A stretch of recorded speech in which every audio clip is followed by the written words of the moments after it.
What's going on, everyone? Alliance Orc here, and welcome back to another Brawlers Guide video. Last time we did ranks 1 through 4 on the channel, and in today's video we're going to be covering ranks 5 through 8. So this is where the fights get ridiculously hard, so make sure that you are as geared as possible to make sure that you can overcome these fights. I will be explaining a brief summary of all the fight mechanics, and in these videos, if I die, that's not the point of the video. The point of the video is to show you guys how to win these fights, not to showcase a win, because as you can see, I am already rank 8 and done with the Brawlers Guild. But with that being said, we're going to go ahead and just do a little cut right here, and I will see you guys in the first fight of the video. Alright, and the first fight we're going to be showcasing is Clunk. Clunk is a giant golem who has only one real ability to worry about, and that is Clunk. Every time he does Clunk, you are getting more and more magnetically pulled to him. Essentially, when the cast finishes, don't be under him and don't be in front of him. Aside from that, the fight is literally just a take and spank.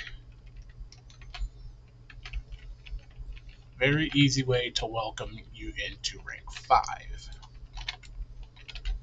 Also, the fights are going to be a lot more mechanically inclined than the rank 1 through 4 fights. That is 100% for sure. And as you see, I did get hit by Clunk there, though it was not enough to kill me. Well, that one was, but like I said, we're not here to showcase wins, just how to beat the fight. Alright, and the second fight in rank 5 is Stitches.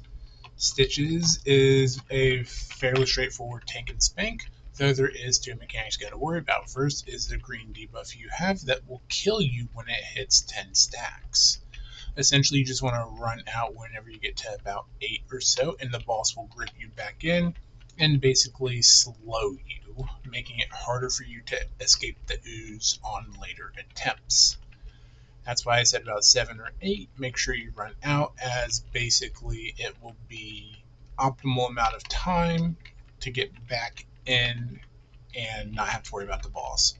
Worst case scenario, if you're a warrior like me, you could use Heroic Leap or Dash as a feral druid, but all in all, this fight is really nothing too crazy.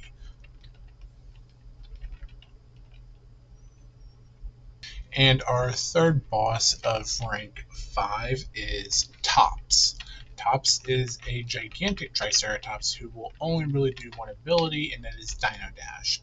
However, once he does Dino Dash, he will be stunned and take increased damage. So that is really when you want to pop your cooldowns, as it just is so much easier to deal with him.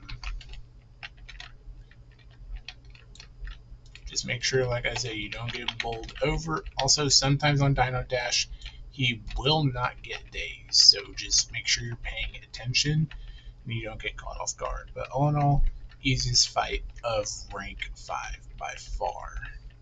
You don't need to sweat or worry about anything, as this boss literally just falls over.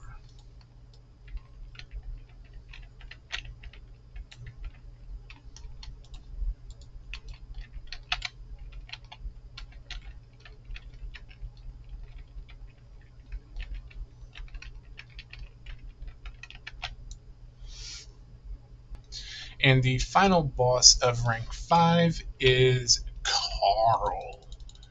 Carl is a magma worm, and he has 2 abilities. One, he will spit out lava puddles, and the second one, he will do burrow. The thing to keep in mind here is the lava puddles will shoot out lava in 4 cardinal directions, so north, east, south, and west.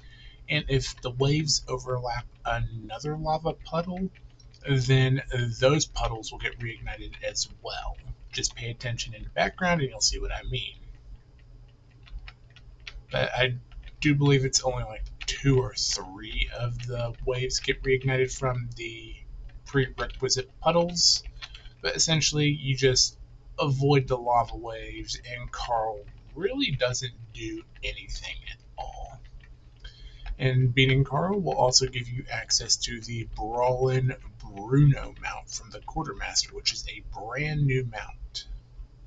Alright, your first fight of rank 6 is going to be against the Leper Gnome Quintets. This is a fight against 5 Leper Gnomes. It is very smart to keep in mind that they do have a smell wall buff, which gives them protection from AoE by 50%.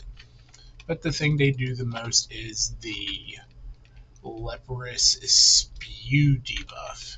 It is very important that you keep these stacks as low as humanly possible, just so that way you don't get absolutely nuked, because at the start the debuff stacks really fast, and you want to make sure that you are able to not die from it, essentially, because the shit hurts at high stacks.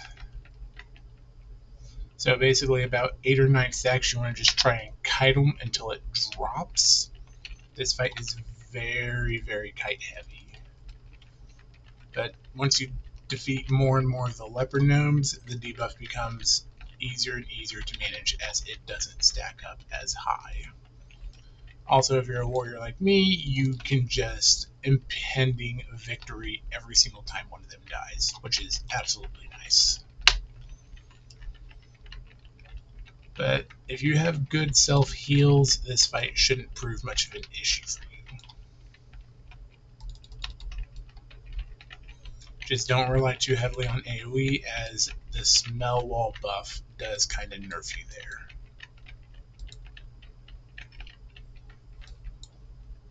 Now if there's only one, I'm not too worried about the debuff. See? Alright, and the next fight in rank 6 is against Mecha Bruce. Mecha Bruce is Bruce brought back from the life, made fully mechanical, and he has 2 abilities this time, including Chomp Chomp Chomp and Stasis Beam. Stasis Beam will stun you at first. You don't need to get too far away from him, so about here is good for me. But later on in the fight, you're going to want to have Bruce up against a corner, as essentially he will be sprinting to you. The longer the fight goes on, the more likely it is you are to get hit by Chomp Chomp Chomp. So see, right now even still, I'm not all that worried about it. But the third cast is when I am going to get worried about it, which is why I have him where I do.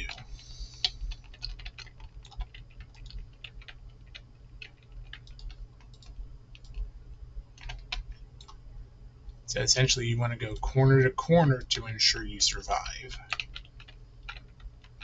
The enrage timer for the arena isn't the issue here, it's the Bruce rage in timer. Like right there, I'm screwed. Ooh, maybe not. Alright, and the third fight in rank 6 is against GG Engineers. Any longtime enjoyer of the Brawlers Guild knows this fight for being unusually difficult. However, I am here to tell you it is not that bad. Essentially, you want to use their rockets against them and make sure you can always have a red circle under them. So like when Bo goes under the barrier, I just switch to max and just make sure I casually circle him just far enough to where I don't get shot, but he does. The 2 goblins do share health, and as you can see, the missiles do a tremendous amount of work, so it really helps for that DPS timer. And then once you get to the part where you're forced into a shield generator, I just make sure that I'm 1, interrupting Bo, and 2, just making sure that I focus the shield generator until the first missile comes in. From there, the shield should basically be dead by that point. Or just deactivates like poor Max has to do. If the shield deactivates, just focus whoever's under the barrier, as at that point the shield is doing nothing.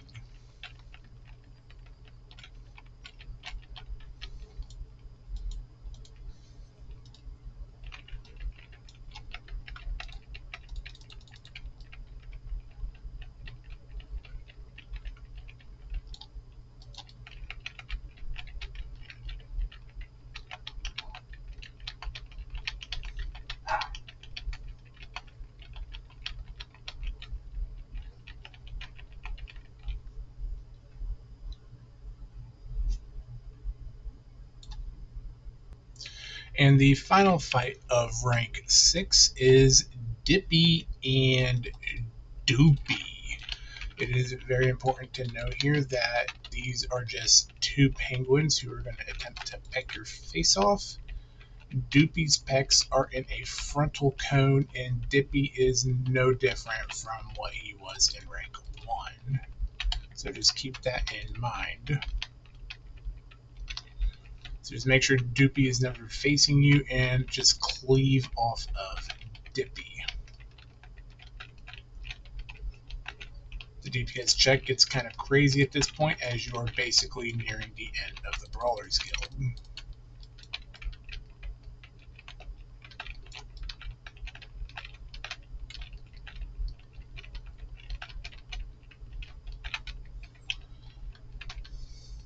Once Dippy is down, Dupy is really just one big fluffing joke. And at this point, we have reached rank 7, and the fights are basically the hardest ones in the entire Brawlers Guild.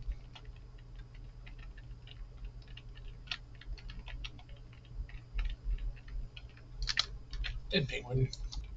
Alright, welcome to rank 7, and the first boss we're going to be facing is the Renegade Swabbie. This boss has the most mechanics out of anyone in the Brawlers Guild. That being the Storm, which is just the storm area that surrounds the ring. Repel, which is a AoE circle they do, which is an attempt to blast you into the storm. Tower, which makes them immune while they cast Slurp Brew, which heals them, so you want the tower broken as soon as possible. And then the final ability they do is Searing Axe, which is just a frontal slam. Like I said, essentially, when they do tower, you want that tower down immediately. Easy peasy. Alright, and the next fight we have is the Ogre Watch team. Someone in the 1 through 4 rank videos wanted info on this fight, and I am here to give it to them. This fight is based off the Overwatch team, and you immediately want to start the fight off with a hard stun on Hudson.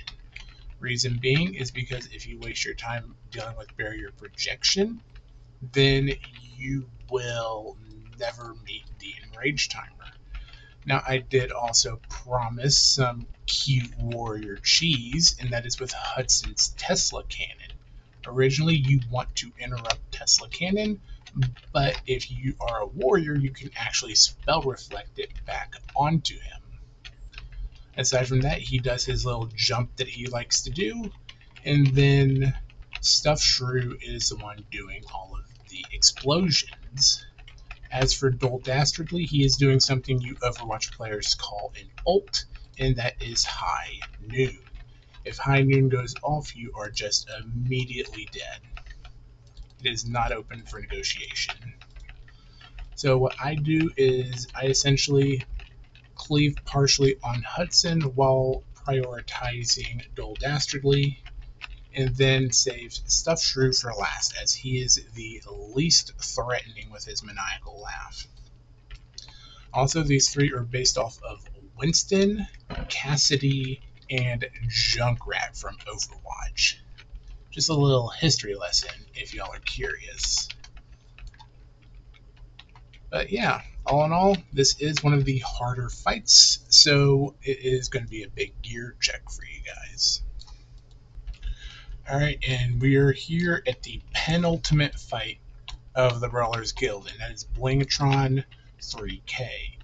The very important thing to know for this fight is you do not want to burst at the start, because you have to perform a basic puzzle mechanic in the fight where you overload the boss. And the way you do that is by making a conga line of Blingtron 2Ks that go across the arena and basically connect to a Tesla coil. The way you can tell if a Blingtron is connected to another is the electricity that goes from one to the other.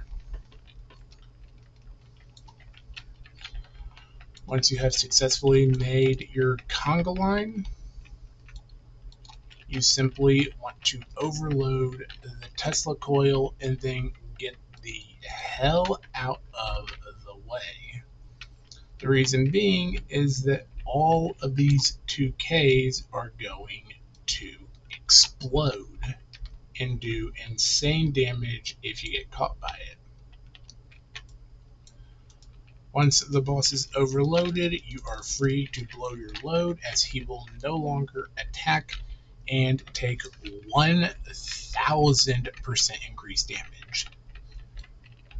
So essentially, the faster you can get to this point in the fight, the better. Also, the 2Ks will still spawn, however, the damage they do is completely ignorable. So you just focus the 3K and bada bang, bada boom, you're at the final fight now. And we are here, the final fight of the Brawlers Guild. This fight is against Epicus Maximus. This fight may seem chaotic, but it's really not that bad. The boss has 3 mechanics, and one of which can be interrupted. The first mechanic you're going to notice is all of the little pulsing rings on the room. Just avoid those, and you'll be fine. The next one is Destructo Laser, where a laser chases you around the room, and then his final ability is Blue Crush, which can be interrupted. So essentially, you're just running from a laser and avoiding all of the pulsing circles on the ground. This fight is easy if you're melee, but if you are a caster, you're going to hate your life. This fight is the most caster-unfriendly fight you could ever see in the Brawlers Guild.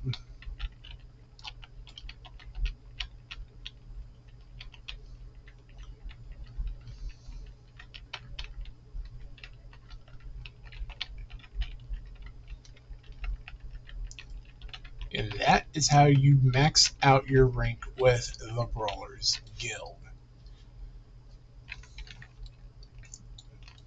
If you guys did enjoy this video, make sure to subscribe. There will be a pinned video to ranks 1 through 4 if you need them. But with that being said, I'm the Alliance Orc. I hope you guys enjoy the Brawlers Guild as much as I do, and I'll see you guys in the next video. Have a fantastic rest of your day.